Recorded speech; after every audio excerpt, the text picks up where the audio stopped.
अस्सलाम वालेकुम dear students, कैसे हैं आप सब लोग। मैकेनिक्स 2 के इस 4th लेक्चर में आप सबको मैं वेलकम करता हूं। आज का जो हमारा लेक्चर है ये है dynamics of rigid body, rotational dynamics of rigid body. आज के इस लेक्चर में हम देखेंगे कि मोमेंट ऑफ इनर्शिया क्या होता है और एक रिजिड बॉडी का जो मोमेंट ऑफ इनर्शिया है उसको हम किस तरह से कैलकुलेट कर सकते हैं। तो उसके लिए हमारे पास एक स्पेसिमेन है, यहाँ पर एक एग्जांपल है हमारे पास। ये देखिए, हमारे पास ये एक रॉड है, एक मैसलेस रॉड। हमने इसको आइडियलाइज किया है, ठीक है। आइडियली हमने कहा है कि जो रॉड है ये मैसलेस है। इस मैसलेस रॉड के एंड पर एक मैस हमने अटैच कर दिया है m, ठीक है। इस रॉड के एक एंड को हमने ओरिजिन से फिक्स कर दिया है, ये हमारा ओरिजिन है, और दूसरा एंड जो है वहां पर ये मैस m अटैच है।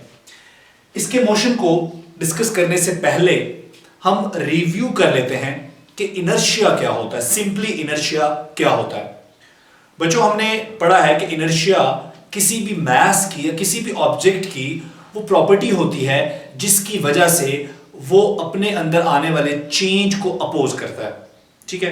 या अगर आप इसको ज्यादा आसान अल्फाज में समझना चाहें तो आप इसको यूं समझ सकते हैं कि किसी भी ऑब्जेक्ट को मूव करवाना कितना आसान है या कितना मुश्किल है, या किसी मूव करते हुए ऑब्जेक्ट को रोकना कितना आसान है या कितना मुश्किल है, ये कहलाएगा सिंपली इनर्शिया। लीनियर मोशन में या ट्रांसलेशनल जो हमारा मोशन है उसमें सिंपल जो इनर्शिया है हम उसकी बात करते हैं, ठीक हो गया। अब इसकी एग्जांपल आप यूं ले सकते हैं कि हमारे पास एक साइकिल है और एक हमारे पास कार है। अब साइकिल को मूव करवाना निस्बतन आसान है और गाड़ी को मूव करवाना थोड़ा सा मुश्किल होगा। तो अगर आप जितनी फोर्स लगाकर साइकिल को मूव करवा रहे हैं उतनी फोर्स लगाकर आप गाड़ी को मूव नहीं करवा सकते। तो हम कह सकते हैं कि इन दोनों एग्जांपल्स को अगर कंपेयर किया जाए तो जो साइकिल है उसका इनर्शिया कम है, इसलिए कि उसको मूव करना आसान है हमारे लिए, और गाड़ी को मूव करना हमारे लिए मुश्किल है, तो गाड़ी का जो इनर्शिया है वो ज्यादा है। क्लियर हो गया बच्चों। अब यही इनर्शिया अगर हम एंगुलर मोशन में ले जाएं तो ये बन जाता है मोमेंट ऑफ इनर्शिया। यानी कि मोमेंट ऑफ इनर्शिया हमें ये बताता है कि किसी भी ऑब्जेक्ट को रोटेट करना कितना आसान है या कितना मुश्किल है। That is called moment of inertia. या दूसरे लफ्जों में आप ये भी कह सकते हो कि जब कोई ऑब्जेक्ट रोटेट कर रहा होता है तो रोटेट करते हुए उस ऑब्जेक्ट के अंदर जो डिफरेंट पार्टिकल्स हैं वो किस तरह से एक्सिस ऑफ रोटेशन से कितने कितने फासले पर वाकई। ये दूसरे लफ्जों में आप यूं कह सकते हैं कि रिजिड बॉडी के अंदर जो मास की डिस्ट्रीब्यूशन है with respect to axis of rotation वो कैसी है। अगर ये सारी बातें मुश्किल हैं तो बहुत आसान बात आप यूं याद रख सकते हैं कि मोमेंट ऑफ इनर्शिया हमें ये बताता है कि किसी ऑब्जेक्ट को रोटेट करना कितना आसान है या कितना मुश्किल है, ठीक है बच्चों। तो अब हम बढ़ते हैं इसके एक मैथमेटिकल इसका जो मॉडल है हम उसको बनाने की तरफ बढ़ते हैं। तो डेफिनेशन भी हम इसकी प्रॉपर डेफिनेशन भी करेंगे, ठीक है। तो दोबारा उसी एग्जांपल पे वापस आ जाए। हमारे पास ये एक रॉड है जो हमने कहा कि आइडियली एक मैसलेस रॉड है और उसके एक एंड पर हमने एक मैस अटैच किया हुआ है m और दूसरा एंड जो है वो फिक्स है। बच्चों, अगर आप यहाँ पर फोर्स लगाते हैं F इस मैस के ऊपर तो ये मैस जो है ये एक सर्कुलर पाथ में मूव करना शुरू कर देगा और फोर्स लगाने की वजह से इस मैस के अंदर क्या प्रोड्यूस हो जाएगा, एक्सेलरेशन प्रोड्यूस हो जाएगा। तो बच्चों हम यहाँ पर लिख सकते हैं F is equal to ma। Force लगाने से इसमें एक्सेलरेशन प्रोड्यूस हुआ, ठीक है। तो हम यहाँ पर न्यूटन सेकंड लॉ अप्लाई कर सकते हैं, F is equal to ma।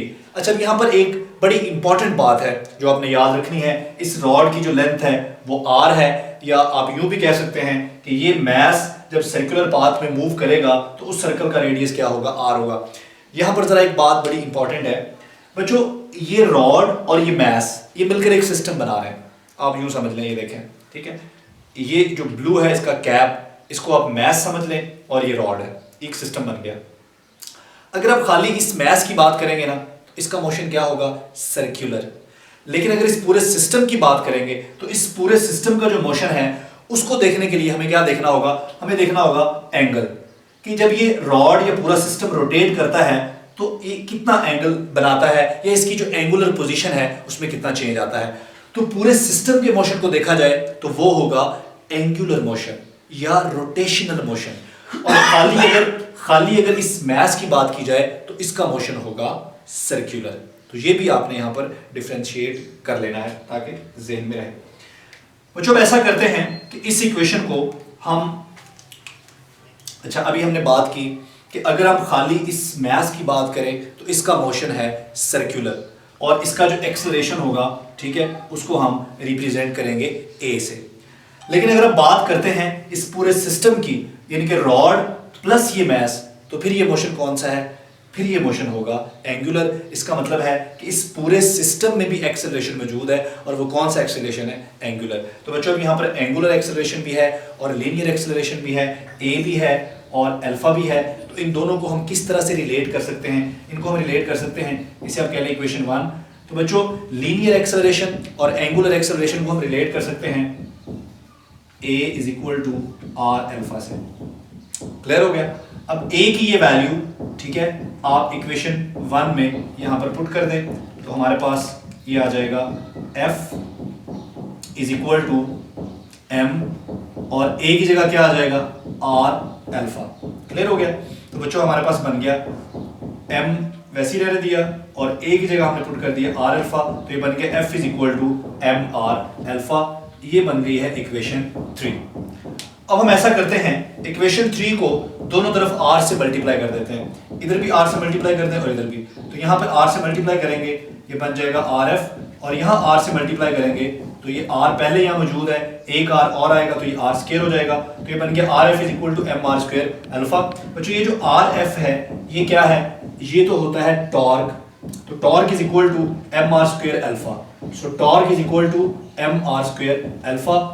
इसे आप कहते हैं इक्वेशन 4। अब ये एम आर स्क्वायर क्या है, what is this M R square, ये एम आर स्क्वायर क्या है। बच्चों ये देखें, ये जो एम आर स्क्वायर है ना, इसे हम कहते हैं मोमेंट ऑफ इनर्शिया। तो मोमेंट ऑफ इनर्शिया क्या है, the product of mass and square of perpendicular distance. यानी कि ये जो r क्या है, ये r डिस्टेंस है ऑब्जेक्ट और एक्सिस ऑफ रोटेशन के दरमियान, और ये डिस्टेंस जो है ये हमेशा परपेंडिकुलर होगा, यानी कि एक्सिस ऑफ रोटेशन से परपेंडिकुलर होगा, is called moment of inertia. तो एम आर स्क्वायर क्या है, मोमेंट ऑफ इनर्शिया। बच्चों यहां पर एग्जांपल ली जा सकती है एक, ये देखें, ये एक रिजिड बॉडी है और ये एक्सिस ऑफ रोटेशन है। ये रिजिड बॉडी ऐसे रोटेट कर रही है अपने एक्सिस ऑफ रोटेशन के इर्द गिर्द, ये देखें। तो बच्चों अब ये एक्सिस ऑफ रोटेशन है, ये रिजिड बॉडी है। अब इस रिजिड बॉडी के यहाँ पर मैं कोई मैस सपोज कर लेता हूँ, तो यहाँ से लेकर यहाँ तक ये जो डिस्टेंस है, ये वाला, ये डिस्टेंस r कहलाएगा, और ये डिस्टेंस आपको नजर आ रहा है, ये परपेंडिकुलर है, एक्सिस ऑफ रोटेशन के परपेंडिकुलर है। तो बच्चों ये है हमारे पास मोमेंट ऑफ इनर्शिया। तो इसका मतलब है कि यहाँ पर एम आर स्क्वायर की जगह मैं लिख सकता हूँ I, और यहाँ पे क्या आ जाएगा alpha. So torque is equal to I alpha.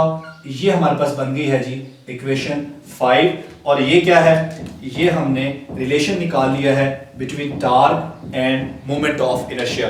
तो बच्चों सिंपली मोमेंट ऑफ इनर्शिया क्या है, I is equal to M R square, और मोमेंट ऑफ इनर्शिया का कॉन्सेप्ट क्या है वो भी मैंने आपको बता दिया है। तो अभी जो हमने ये किया है, ये क्या है, ये है relation between torque and moment of inertia, moment of inertia और टॉर्क के दरमियान रिलेशन।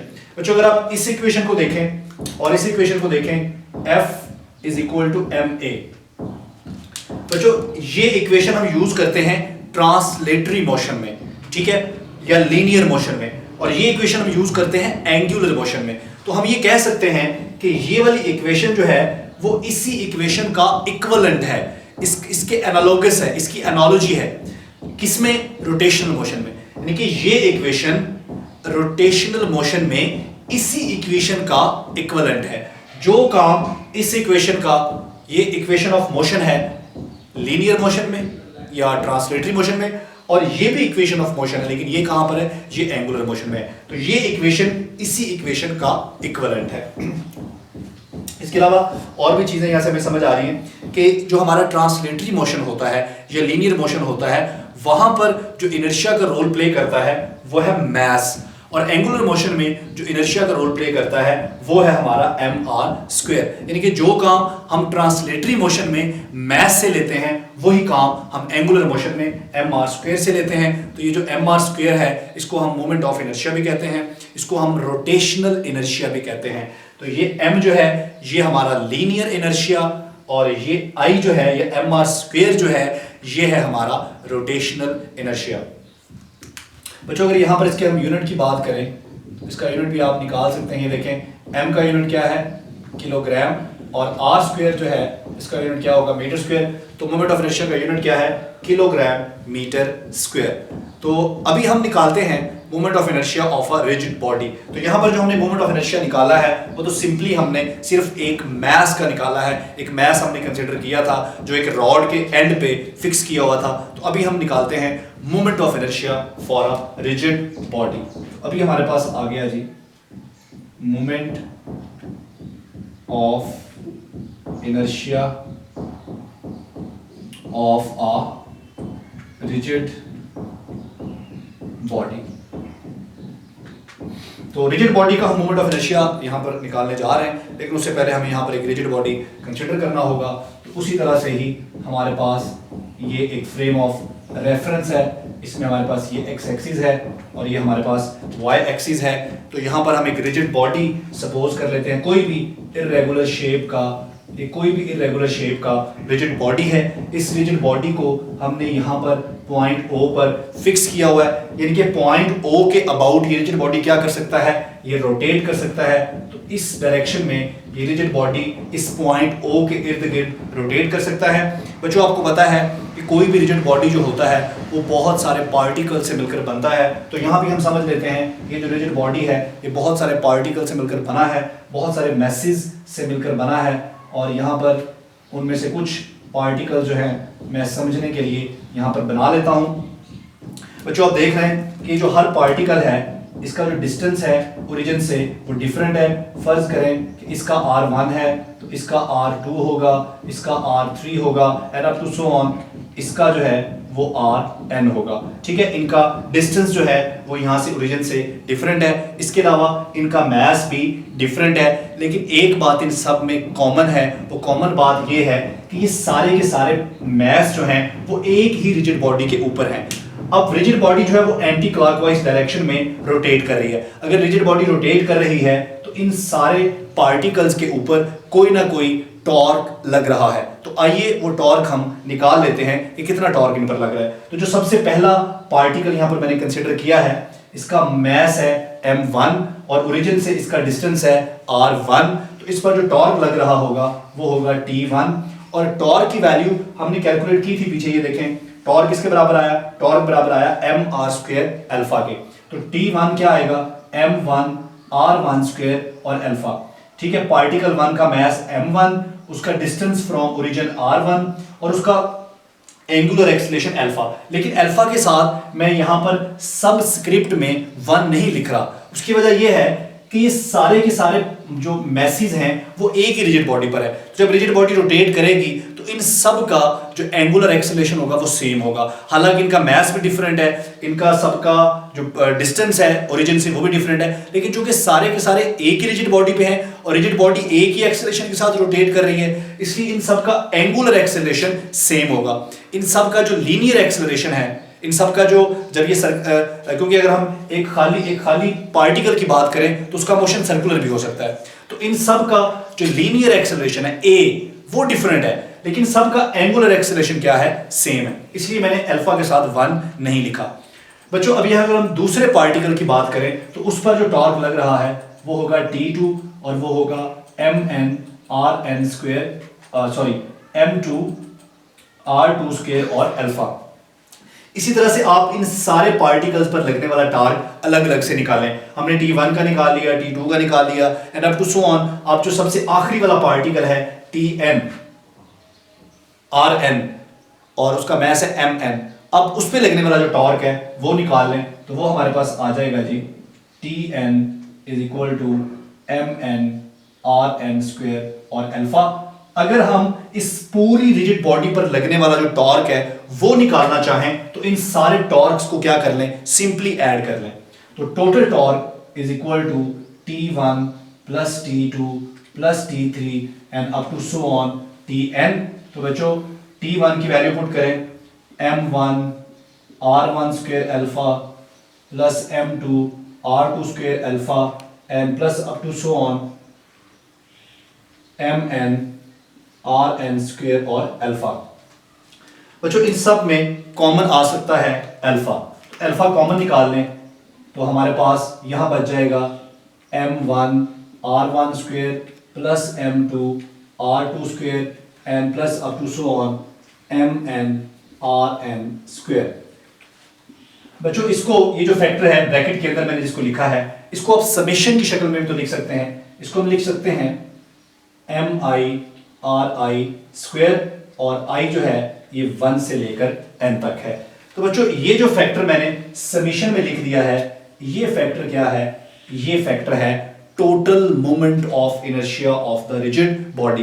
तो ये सारा फैक्टर जो है ये है टोटल मोमेंट ऑफ इनर्शिया। ये क्या है, टोटल मोमेंट ऑफ इनर्शिया, और ये मेरे पास क्या है, अल्फा। तो टॉर्क हमारे पास क्या आ गया, रिजिड बॉडी का टॉर्क हमारे पास आ गया आई अल्फा। तो इसके साथ हमारा ये लेक्चर कंप्लीट हो गया। तो इसमें बच्चों सबसे पहले हमने डिफाइन किया कि इनर्शिया जो है वो लीनियर मोशन में या ट्रांसलेटरी मोशन में क्या होता है, और एंगुलर मोशन में इनर्शिया क्या होता है, मोमेंट ऑफ इनर्शिया क्या होता है, और मोमेंट ऑफ इनर्शिया और टॉर्क के दरमियान क्या रिलेशन है, और moment of inertia of a rigid body जो है वो किस तरह से कैलकुलेट किया जा सकता है।